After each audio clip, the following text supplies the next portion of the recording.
Сәлем балалар, бұл Алматы полициясының балалар назарына ақпараттық пайдалы айдарының 3-ші шығарылымы, ал мен оның жүргізушісі Айару Ерсінқызы.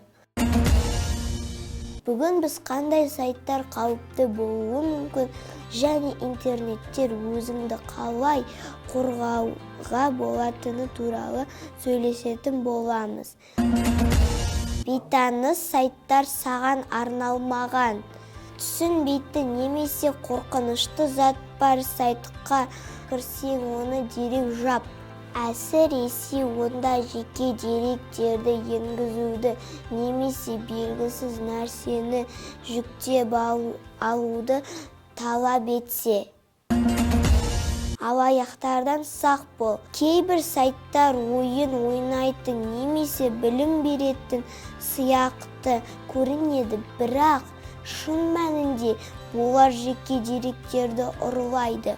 Ешқашан бейтаныс сайттардан атыңды, телефон нөміріңді немесе мекен жайыңды енгізбе. Белгісіз файлдарды жүктеп алма. Суреттер, ойындар, бағдарламалар, олардың барлығы қауіпсіз емес.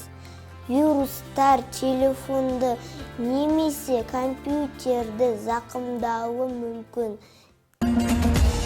Кейбір сайттарда жаман бейнелер немесе жағымсыз нәрселер жазатын адамдар болуы мүмкін.